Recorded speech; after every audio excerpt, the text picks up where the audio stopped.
potentially get him to snap the ball or make an offensive lineman jump. Good job by the umpire and the refs there, making the right call there. Welcome back to Norman, Oklahoma. At the 47. Milroe flips it across the middle. That's Cuevas, the tight end, has made a couple of catches here in the fourth quarter. First out of the 35. Again, they're rushing forward, a little bit of a twist up front, not bringing pressure. Linebackers playing man that time, so it opened it up for Cuevas. Tempo, of course, for Bama. Milroe, long throw from the pocket, broken up by Eli Bone. I had that hit earlier. And Define Williams is a little bit late with it. Holly, what have you got in the injury front? Well, guys, they called that defensive timeout because Kip Lewis... Let's listen to Holly Roll about his injury report. ...out of the game. He is not in right now in this drive, and you've seen Alabama attack where he normally is. Lewis, of course, who had that pick six in his linebacker position. Williams slot left. It's Bernard who comes across in motion. Sooners rush five. Milroe over the middle, and it's dropped just a little bit behind Jam Miller, but a catch the running back should have made. Now, even when they don't get sacks, they're affecting Milroe. I mean, as he's releasing this ball, both of these tackles, it's just been the worst night you can imagine for Proctor and Pritchett.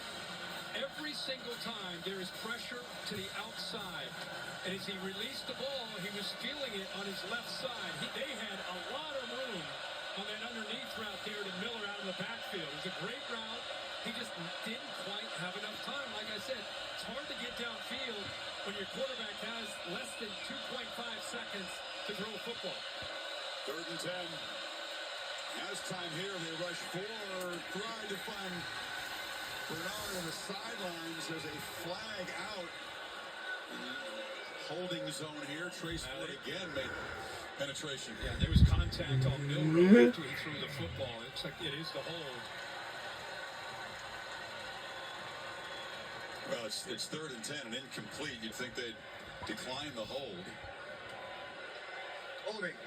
Offense number 8. The game ball goes to so many different people, but these defensive ends of Downs, Ford, and Thomas deserve so much credit for the job they're doing and being able to apply pressure. And even when they don't get there, look at that, causing a hole. They've been using the tackles, not working out. This time they used a tight end. Alabama's got to have 10 here. Keep this drive alive and keep hopes alive of a massive comeback. You better help these tackles. Bernard and Williams shift to the left. And it was so important to play as much as he did not want to do it. Again, the board had to spend a timeout. Again, little slow. They're bringing guys from one side of the field all the way across a lot tonight, and it's chewing up time. The play clock winding down. Let's go to Kevin. Chris, update from the Plains, fourth quarter. Texas A&M falling back, down 4th down, and Auburn's defense makes the stop right here. You'll see a flag. That was on the offense, so it's a turnover on downs. A&M just got the ball back, down 4 currently on ESPN. Back to you. Talking about teams into the bottom of the conference, Auburn, Oklahoma, I mean, they've struggled. They are just fighting like heck at home field to knock off teams. And maybe the leader in the clubhouse in that vein, Billy Napier and Florida. I mean, I cannot say it enough how impressive it is in this day and age to see teams still fighting when they're sitting there right around 500. It tells you a lot about those teams and their futures and their culture. I agree. They're 1-5 in the league. Yeah. That's what's really impressive to me. Here comes pressure. Miller, here's he throws. Oh, intercepted. It's picked off.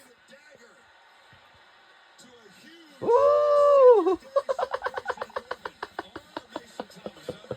Mason Thomas. I just circled him, just talked about Ford, Thomas, Downs, all 3 of these guys. And again, the tackles have not done the job. So they try to bring in the tight end. It was a holding call on the previous play. Now he's going to line up out here on the right side. Here's Cuevas again trying to help out. And our Mason Thomas, one of the best pass rushers in the SEC this season, does a great job of, again, getting after him, front side. Football goes up in the air. And this Oklahoma defense, Brent Venables had them dialed in and ready to play football tonight. Third interception by Venables' defense. Takeaways he knew he needed. Had to win the turnover battle tonight. Washington, after making that pick, slow to get up.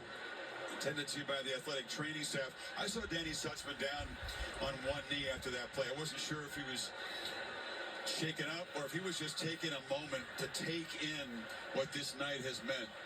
Really, the consummate Sooner, his whole career, he took a huge responsibility to keep this team juiced up, inspired, motivated. And when he talked to us earlier this week about what it meant to put on that crimson jersey one last time at home, and I believed him. I think his teammates believed him. What a career. Yeah. There he is right there on the left. Yeah, there it is. Just taking it all in one last time. There's Jackson Arnold giving him some love, man. What a legacy to leave behind. It is times it can be a world of individuality and your own individual brand and NIL. And here's Danny Stutzman just leading by example. The man, Kirk, who gave a lot of his NFL NIL money to the walk-ons in this team. He made a beautiful speech talking about their contribution to the program and how he could share some of his earnings with them. That's a rare dude. He's going to play on Sundays because he runs really well at 240, and he'll make a bunch of tackles, and then he can do whatever he wants after that because he's just got it.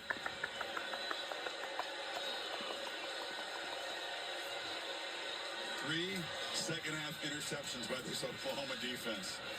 They stopped the run early, forced Bama into passing situations, forced Milroe into some mistakes, and the pass rush just got cranked up here in the fourth quarter. It's funny when you look at a guy like Danny Stutzman, you look at his career, you think about what he'll do in the future. It's almost like watching Peyton Wilson for North Carolina State. You just knew that he was going to fit in somewhere in the NFL. He ends up with Pittsburgh Steelers. Danny Stutzman's that kind of guy. He's going to go somewhere where they'll be able to take advantage, not just of his skill set, but he'll positively impact culture in whatever locker room he goes into. That's beautifully said. The intangibles and the measurables are pretty good, too. No doubt. No doubt. Arnold, young quarterback and veteran linebacker, nice embrace in that last stoppage of play. What a night he has had. Because what he had to put up with in the modern era of being under a microscope here. Didn't play well, he knows it, but it was sort of blamed for a lot of things that were not in his control. Injuries, protection, a lot of that stuff. But, you know, when we were here earlier, when they played, I think it might have been Tennessee. Yeah, Tennessee. The game just moved fast. It looked like he felt like he had the weight of the world, and he looked like he was pressing. It looked like he was trying to make plays that maybe weren't there as a young quarterback with all the hype and the build-up. Wow. And so I think You're having fun. and having Hawkins Come on, step in man. for a couple of games, Yeah. I think that probably was the best thing for him. Arnold takes off again, breaking tackles. Jackson Arnold, dream night continues. Well over 100 rushing yards now. He's been doing it all night with his legs. Hawkins is a dynamic runner, but Jackson Arnold reminding people he's a physical runner that's got some speed himself, smart decision to slide. But again, I think I talked about Goes to the bench. it was. I talked about how he came back, I think, better equipped after being benched. I think it gave a different perspective, and you got to give him a lot of credit for not going in the tank when his starting job got taken away from him. Went back to work, stayed upbeat, stayed positive. Brent Venables and others trying to make sure he stayed engaged. And man, has it paid off for him now that he's got the keys back to this offense. His 23rd rushing play of the night. Holly? Well, guys, not only did Jackson Arnold stay engaged, but when we asked Coach Venables why he felt his team might play well tonight, he said because the leadership of this team has been leading these guys. They are making sure that we are resilient. When we asked him who the leaders on this team are, he named a couple of guys, upperclassmen, and then he said Jackson Arnold. And we said, wait a minute, he's a leader after all he's been through, and that will tell you something about this young man. He hasn't hung his head. He's shown up, and he's been an example to his teammates. There's been some talk show chatter around here with the struggles of the offense. And he's already played for 3 different offensive coordinators, by the way, since he got here, because Jeff Levy was the OC when he first got here. Of course, he takes the Mississippi State job. Luttrell is fired. Now you got Joe John Finley, and the big topic is who's the next OC, and will Jackson Arnold want to stick around, or will he hit the portal in this modern era? That's been a lot of the chatter around here. That may calm down a lot. Who knows after tonight? But boy, Joe John Finley. We're talking a lot about some of the people that had a big night. This guy was asked to do some things that aren't always easy. In the middle of the season, take over as a play caller. And, of course, Kevin Johns and others have helped him out. But they deserve a lot of credit for putting the scheme together, continuing to believe in this group, despite all the injuries. And we put a heck of a plan together tonight. Xavier Robbins has been a part of the plan. So 200-yard rushers against Alabama. That does not happen that often. Here's a look at Kevin Johnson. As you know, was at Duke last week. Chris, I would have said pregame, all right, Oklahoma's going to throw for 68 yards tonight. Who's going to win the game? I mean, it would have been obvious, right? If you'd have told me Oklahoma's going to rush for 252, I would have said, wait, I know your schedule's busy. Right. Are you a little fuzzy in the brain? Right. You're doing too much here? What's going on? Right. 252 on the ground. You don't need to throw for much. No. I'll tell you what. I saw Barry Switzer last night, 87, cocktail in hand, having a good time. All the old-time Sooners love to see for this kind of rushing. Got the same scheme, but the same kind of chewing up yards on the ground. Yeah, and chewing up clock. And meanwhile, long faces on the Alabama sideline. They came in here off that big win in Baton Rouge, full of belief. They've been surging, and I think in control of their destiny. You'd expect them to win this one. You'd expect them to beat Auburn at home. You'd expect them to go to Atlanta. All of that is coming unraveled here. Sure is. So they haven't had as many as 3 losses since 13-year streak, and that is about to end with loss number 3 tonight. One of the longest in history without having 3 losses. We're one short of what FSU did in the Bowden Glory years, and what about the Rockne years at Notre Dame. So, offense on the field on 4th and 2. A good call for a keeper, maybe? Nope, they hand it off up the middle and move the sticks. Robinson has run well tonight. He's complimented Jackson Arnold in that backfield. Over 100 yards himself.